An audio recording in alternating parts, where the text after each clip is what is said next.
Hi everyone, it's Chelsea, and if you found this video, then you're more or less likely going through either for infertility, IUI, journey, or you have high order multiples, or maybe you have quadruplets, but maybe you just found it luckily somehow scrolling through your YouTube feed and you found it. So anyways, this video today, we don't post much on YouTube or anything at all, and it's been a while since I've done an actual video of us talking and explaining things. So basically what this video about today is I have quadruplets who are now 4 years old, and I'm going to give you a little background and a little story about how I conceived them and got pregnant with them. And if you have any questions, you can comment down below and we'll go through them and figure it out from there. So let's get into it. Okay, so when I was 16 or so, I was diagnosed with PCOS, which is also Polycystic Ovarian Syndrome. From as long as I can remember, I believe I was 16 when I got my first period, and I got it, and then I would go 6 months or more without getting one, and it's just been irregular since the very first time I started getting one. So like I said, from as long as I can remember, my periods have been irregular. Never really thought anything of it at a young age because I thought to myself, oh hey, I don't get a period, like lucky me, woo. And all my friends used to say, oh, you're so lucky, you don't have to go through this monthly pain and everything else. But no, I was in fact not lucky. So from about 19 years old, I was on birth control, strictly just to regulate so that I would have a monthly period, because obviously if you don't have a monthly period, then you run into issues like your endometrial lining gets thick, and if that's thickened, that runs the risk of getting endometrial cancer, and there's just a lot of health risks involved with not getting a monthly period when you're a young woman. Some other things that I've dealt with having PCOS, a lot of people deal with weight struggles, being overweight. That's one thing I never had to deal with. I've always just been a smaller person.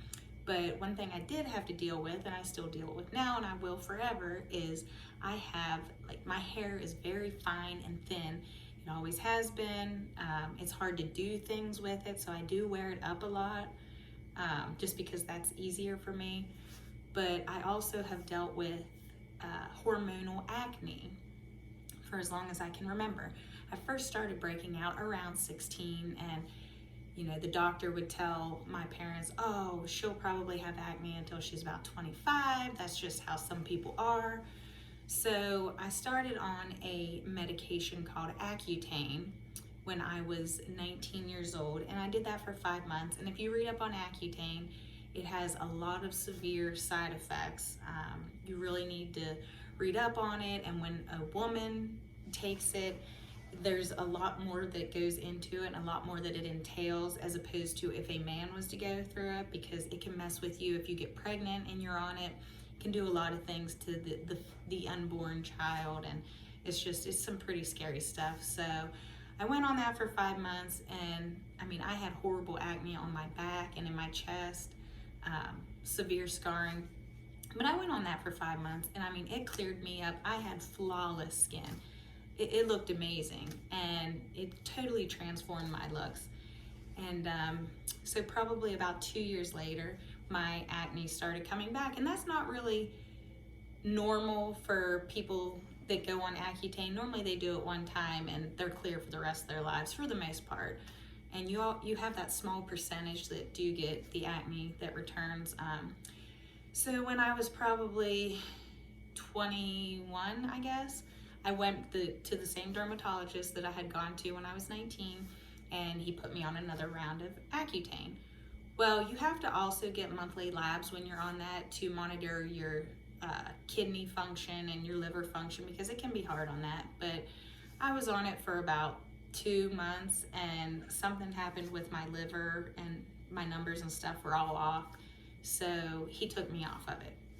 So I went back on birth control, and long story short, I went to the dermatologist about 2 years ago still had hormonal acne on my neck. I'm like, why am I still dealing with this? I was 30 years old at the time. Like, I should not still be dealing with this. And he wanted to put me on Accutane for a third time. I said no, because obviously it just kept coming back no matter how many times I went on Accutane, and that's just extremely, extremely hard on your body. So I did my own research, and there's a medication for women with hormonal acne. It's short, the real name's spironolactone. I can't really pronounce it, but for short, it's Spiro. And that, I've been on that for 2 years. I went to a different dermatologist. She put me on it right away. And I take 1 pill a day. And if you research, you know, the long term seems to be relatively safe, but you know, my complexion has stayed clear. So it's been great. So that's a little sidetracking. Let's get back into the infertility journey. So basically, dealt with all that, and then around, you know, my whole life I've been wanting to become a mother, and I was told from a young age by my doctor that if I wanted to get pregnant naturally, it would be extremely hard for me because I don't get a monthly period, I don't ovulate on my own, so I had all of this stuff fighting against me, pretty much. All right, so let's fast forward. Now here I am in my mid-20s, I get into a relationship, I end up getting married. I say, hey, I want to be a mom. I want to try to get pregnant. Well, not only do you have the infertility stuff working against you, and anybody that has watched our videos, or if you're new here and you don't know, I am married to a woman. So that completely puts another strain onto not only are you infertile, but you're married to a woman. So I decided that I wanted to carry the child, and we went to a fertility specialist, and they ran all of my labs and everything, and they said, oh yeah, you're definitely like infertile in that sense.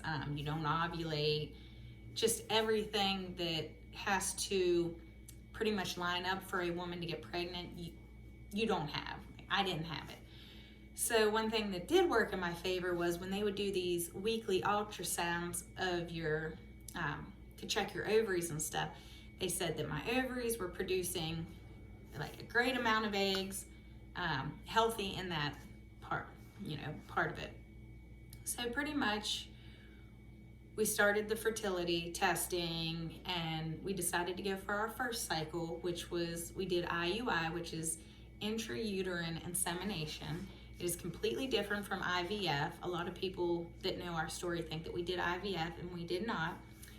So you basically, you go weekly, and they do like 2 to 3 vaginal ultrasounds, and they check your follicles, and then it gets to the IUI date, and it's artificial insemination. So for me, I had to do a medication called Clomid, which helps your follicles, like helps you produce more follicles. That way it gives you more chances of getting pregnant. So we did our first cycle and failed. Did our second cycle, failed. Did our third cycle, failed. I'm like, what is going on here? Well, I also had to do a stomach injection 2 nights before the IUI procedure so that it would make my body ovulate so that the sperm could meet the egg. Well, my wife and I thought that they were missing the ovulation because we didn't have the luxury, like, you know, a man and a woman that, okay, we have this time frame for 24 hours to meet this egg. We literally had to meet it on the day of the IUI procedure, or else it resulted in a failure. So we thought that was the issue. We knew it was the issue. So we got ready for our 4th cycle. You know, you're getting frustrated. You're like, what's going on here? Maybe I'm not gonna have a successful, you know, conception, and maybe it's just not meant to be this way. So we went to go have our 4th cycle, and something got messed up with the insurance, so we had to cancel that. And then the doctor said, well, hey, let's add daily stomach injections for a week, which will produce more follicles, because they had thought maybe that was the problem, even though, like I said, we knew what the problem was, but hey. So I did these daily stomach injections, and when we went to our ultrasound to do our 4th cycle, they saw around like 11 follicles, and obviously you cannot do an IUI procedure when you have 11 follicles, when most women have 1 to get pregnant. 2, maybe 3, but anything more than that, no, they want to cancel it. So we had to cancel that cycle. So that was 2 months of canceled cycles, and we were just extremely heartbroken and pretty frustrated. I mean, you can obviously imagine how we felt. So then we continued with the daily injections for this 4th cycle after all of that.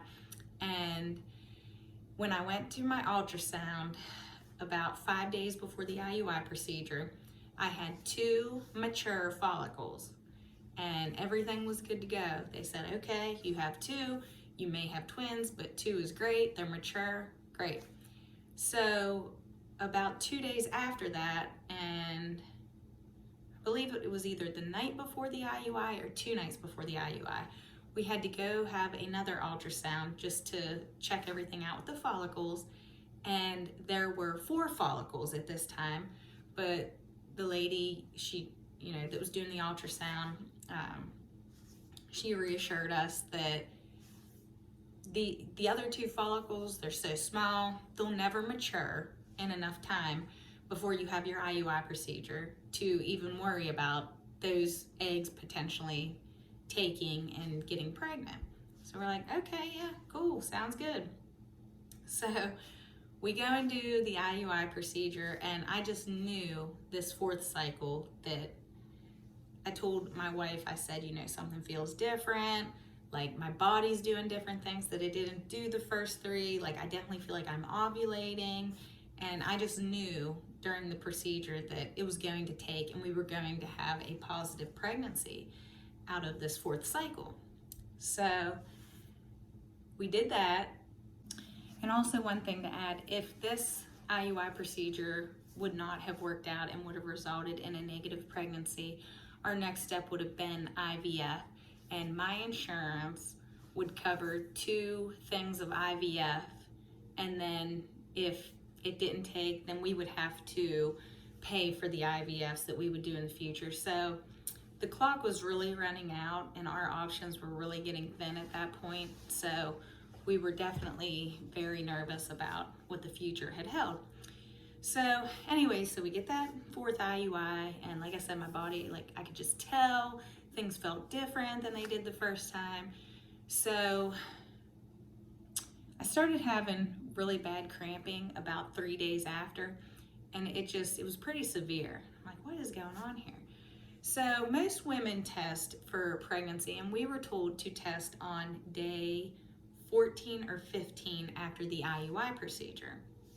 So I just got curious on day 9. I'm like, hey, what are the chances? Let's just test and see what happens. So I take a pregnancy test, and I mean, instantly the positive line came up pretty dark. Like, oh my God, wow, like finally got our positive, so excited. But then I started thinking to myself, well, why is it so dark at day 9 when they said to test at day 14 or 15? And my friends, when I told them that, my friends that have kids and know everything about everything about getting your pregnancy test and everything, they were like, you're definitely pregnant with twins. And I did have like an epiphany one night laying on my couch. Like, I really think that I'm pregnant with twins. That's all I thought.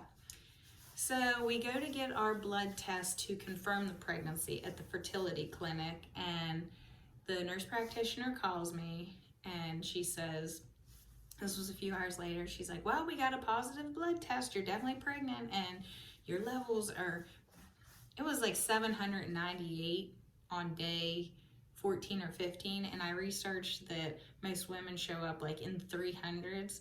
So I'm like, oh my gosh, that is so strong. Wow, there's definitely, I think, twins in there. And so we went to our ultrasound a few days later, and the ultrasound tech, she says, she says to me, well, I knew instantly when the screen came on. I saw 4 sacs. And she said, she had this look on her face. She's like, how many follicles did you have? And I said 4. And she's like, okay, well, there's definitely 4 sacs in here. So something's going on with these 4. So instantly for baby A, we saw a heartbeat. So we knew there was at least 1 heartbeat in there. And she's looking around just to see if she can see any more heartbeats. And she almost got finished up, and I saw a very, very faint heartbeat on baby B, but I didn't say anything. And then finally, as soon as she was almost done with the test, she says, oh, there's a faint heartbeat. So there's definitely twins. And she said, the other 2 sacs don't have heartbeats, so that's reassuring. We're like, I guess in your words, but yeah, for the most part, I guess most people would feel reassured. So we came back 2 days later to see if the other 2 sacs had heartbeats, and sure enough, as soon as the screen came up, it was like 4 very strong heartbeats, just going crazy. And I mean, people ask, well, what was your reaction when you realized you were having 4? And I was like, I mean, honestly, we were kind of just like numb to it. We were excited, but we were kind of thinking to ourselves, what have we gotten ourselves into? Because this is the thing, a lot of people might see quadruplets, people that have had quadruplets successfully and see these kids thriving, and they really don't know what all goes into a quadruplet pregnancy. It is nowhere near a walk in the park, and it definitely was not for me. So instantly, the nurse practitioner said, oh, the fertility doctor wants to talk to you. So he brings us back to his office, and right away he says, you need to reduce to twins. Like, you can't carry this quadruplet pregnancy. So we didn't even get to instantly enjoy our finding out that we were pregnant, because it was just being shoved down our throats. And I use that word, and some people are like, oh, it wasn't being, you shouldn't say shoved down your throats. They were just looking out for you. Well, I'll look out for myself, and I'll do what I feel needs to be done, because it's me, the one that's pregnant. So if I want to reduce the pregnancy, I'll reduce it. If I don't want to reduce the pregnancy, I'm not going to reduce it. You can give me information and you can give me your opinion, but in the end, don't sit and call me every day like they did. Well, did you come up with a decision? Did you come up with a decision? So basically, my wife and I, we already had it in our heads. Absolutely not. We're not going to reduce. This was meant to be, because a lot of people think we got pregnant with IVF and that the doctor put the 4 eggs in me, and it's like, no, this literally happened on its own. Yeah, we had a little bit of help with medications, but the eggs matured overnight and the eggs took on their own, and here we are. So this same doctor also sent us to a doctor's appointment that this doctor specializes in reducing pregnancies. And my wife and I said to ourselves, well, we'll go to it, but just to make them happy, but we're not doing this reduction. So we went to see this doctor, and I mean, this guy does this every day, and he basically said, well, I don't think you need to reduce. I mean, it's up to you, but you're the mom, and your safety is number 1 over the baby's safety. The baby's safety is number 2, and I don't think you need to reduce. But like I said, our minds were already made up. We finally got to the mark in the pregnancy where you could no longer reduce, so that was that. So I started showing about 9 weeks pregnant. Now, I was around 148 pounds or 145 pounds when I got pregnant. And I started showing around 9 weeks.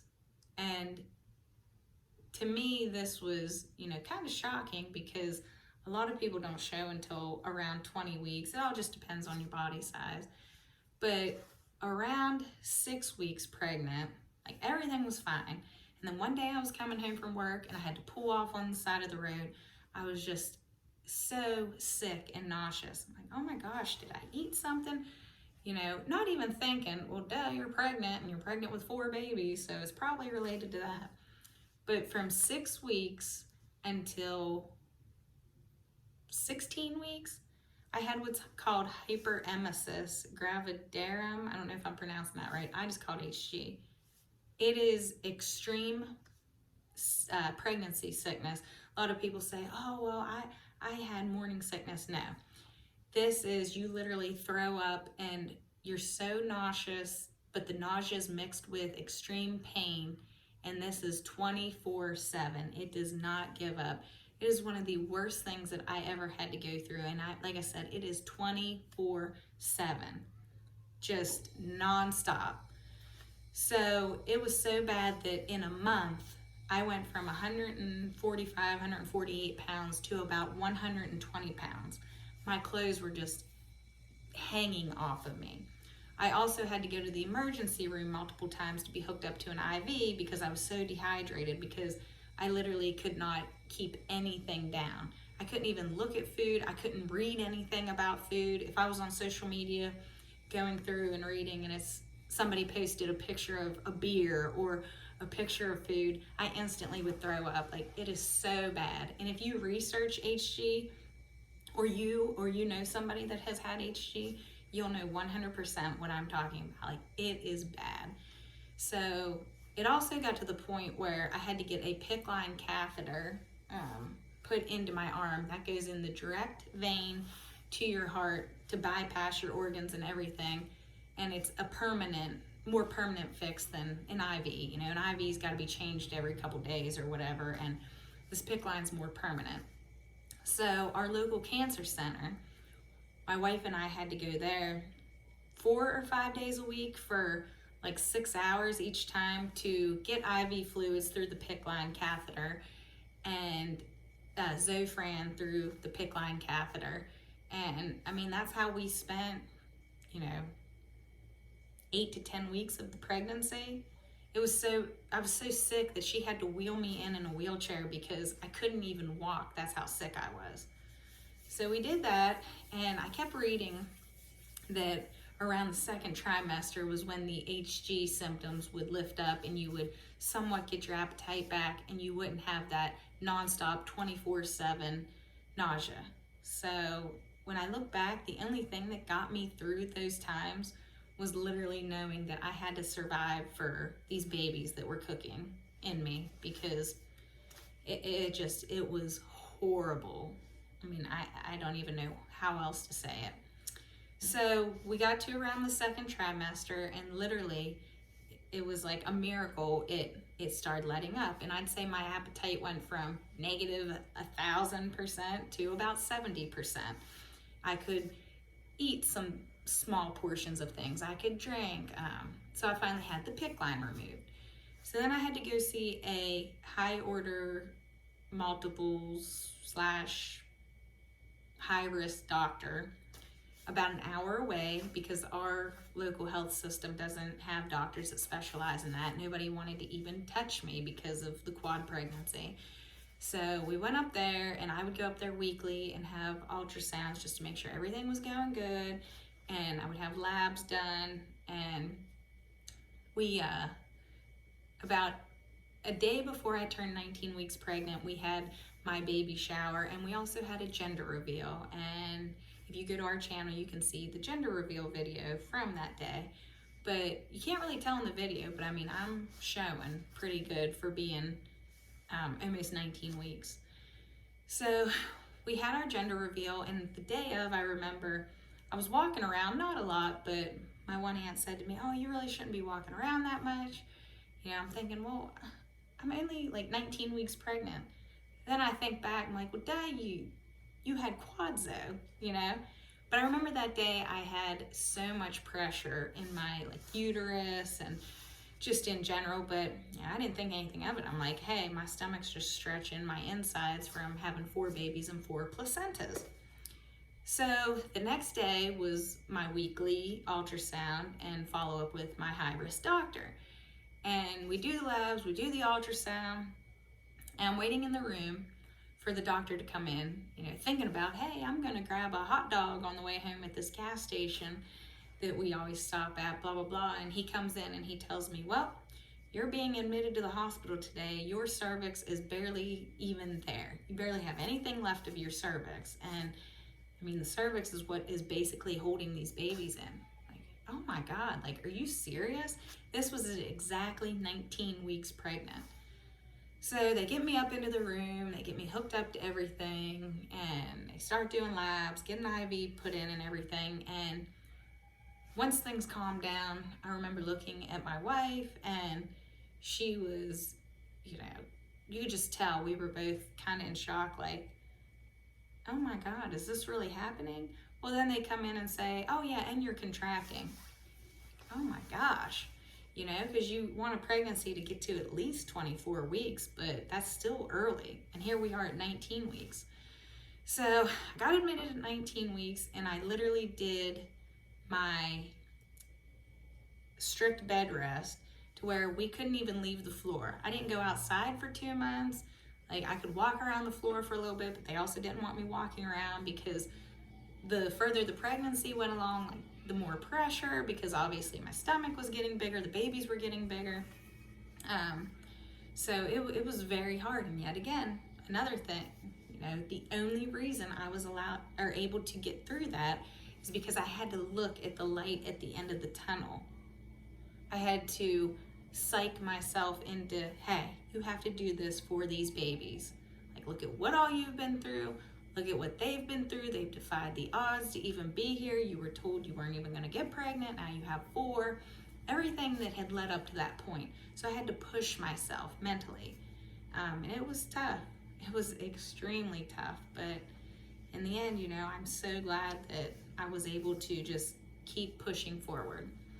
So, we had things go on while I was on bed rest, tests that had to be done, some scares with some of the babies while they were in the womb. And so we got to 24 weeks, and we're like, oh, thank God.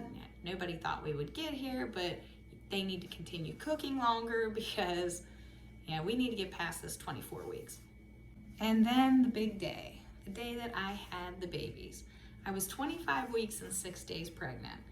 And my regular high-risk doctor went out of town that weekend, so there was another attending working. And I remember the morning of, I said to this doctor, well, let me back up. The night before, I had like a pain that I had never had before. My lower back was hurting. And I kept saying to my wife, Miranda, I said, do you think that I could be having contractions? Like, do you think this is early labor that I'm in? And I mean, we didn't know. So the best thing we could do was ask the medical professional. So the doctor came in that morning, and I had mentioned to him, I said, I just have this different pain. It's more pressure than normal. And he looks at me and he says, well, you are pregnant with quadruplets, so your lower back's going to hurt. And, keep in mind, I only weighed about 120 pounds at this time. And so I said to Miranda, well, will you rub my back? Because I'm in a lot of pain. So I laid down, and she no sooner started rubbing my back. I just felt this big, extreme gush. And I'm like, looking at her, oh my God. Either I'm bleeding or my water broke or both. So come to find out, not to be graphic, but it was blood. It was tons of blood. So like I said, I'm thinking in my head, oh my God, did I have a miscarriage? Like, I didn't know how that worked. Like, you just see blood and you think, oh my God, I lost the babies or a baby or 2, something. So it was kind of like, I don't know. I just felt like there wasn't an urgency to say, hey, we have this woman that's pregnant with quadruplets and she's only 25 weeks and 6 days and she's gushing blood. Like, let's get everybody in here. It was basically sit and wait. So things obviously progressed that day, and I blacked out for the 4 hours leading up to me actually having them. I just blacked out, whether it was from the pain, the adrenaline, both. I don't know, but things happened that I don't even remember. Like, Miranda told me, well, because the next day, once, things settled down, I remember looking at my arms and I just had like bruises everywhere. And Miranda said, well, you were having such severe contractions that the nurse couldn't even get an IV in you because you were tensing up, and every time she did, like the needle was hitting the vein at a weird direction that it was just shooting blood out. She said the nurse had blood all over her pants, all over her shoes, and it's like, shout out to the nurses that literally, like, those women and men, they're it, because the stuff they have to do, like, they're hardcore, they're warriors. But so I don't remember much of that at all. I don't even remember that, but I don't remember, you know, leading up to that. I just remember my mom was up there, and I had always thought when I got pregnant with quads, I just had this thought in my head that I was going to bleed severely having them, like in the operating room, and I was going to hemorrhage, and I didn't think I was going to survive. So they had me sign all the paperwork that to allow them to give me blood transfusions, and they said, hey, you're going to hemorrhage more than likely, like there's going to be a lot of stuff that's going to happen. This is extremely high risk delivery. So I remember I kissed my mom, like, hey, I'm probably never going to see you again, and they wheeled me into the operating room. And when they wheeled me in, there's a connecting area from like the NICU's right there, and the resuscitation room and all of that. And when they wheeled me into the operating room, between respiratory therapists, nurses, doctors, anesthesiologists, there were probably, no lie, 30 people in the room. I mean, it was packed. So, and keep in mind, my high-risk doctor that would normally be delivering the babies was out of town. So I had this, not even the attending that I talked to that morning, that I told him I thought something was up and felt this different pain in me. It was this other doctor that I had never even met before that was about to deliver my babies. So that was definitely interesting. But so they got the epidural in, and my adrenaline is just pumping at this point. The contractions are so painful. And as soon as they got that epidural in, and I felt that relief, I'm just like, oh, thank God. But I'm also, you know, I'm extremely stressed because I'm about to bring, you know, 4 babies into the world, 4 months premature. Like, it's one thing bringing 1 baby in, but now I'm gonna have 4. And this is my first time being a parent, so there's just so many emotions. So they have me laying down, and I remember Miranda still wasn't in the room, my wife, and I said to the anesthesiologist, I was like, well, where's Miranda? And he said, oh, somebody went to go get her. And so she comes in, and no sooner than she comes in and sits like right by my head, they say, oh, here's baby A, and baby B, baby C, baby D, and it literally was over that quick. And of course, none of them cried because their lungs were extremely premature.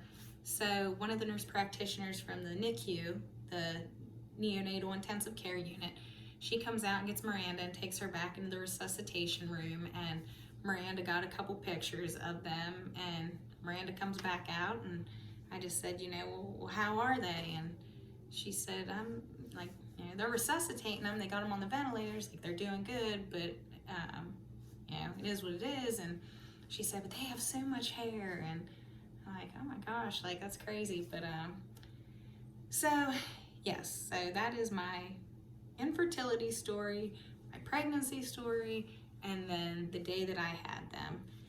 And if anybody watching this knows, you know, us through social media or whatever, you know that the journey did not stop there. The journey did not stop once the first 3 babies came home from the NICU. You know that this journey was crazy with our one son, Gabe, and that it just continued, and here we are 4 years later, and, you know, he's doing way better now, and, you know, way better, and doesn't have as many health issues as he did, but, you know, he does have his one condition to where it's a lifelong condition, and we're dealing with that, and that is a whole nother video on its own. So I will be uploading that video at a later time, just explaining everything that we have been through with him. And if, like I said, if you have any questions or anything about infertility, high order multiples, IUI in general, or just anything, just either put it in the comments, or you can message Miranda and I at chelseaandmiranda@gmail.com. Just look down in the either in the About Me or also in the description about this video, and you can get our email address and just email us any questions, and I'll happily answer them. So we thank you all for watching. I know this was a longer video, but we normally don't do long videos. We just do really quick ones. And the last time I actually did a video explaining anything was before I ever got pregnant. So it was just us going through like the whole fertility journey, and then we just never kept up with it because our lives got extremely busy, as you can imagine. So if you want to look back on that, there's some stuff on there. But like I said, I'll be posting more at a later date. So I hope you'll watch that video later on, and I hope this answered any questions you may have had, and we'll see you later. So thank you for watching.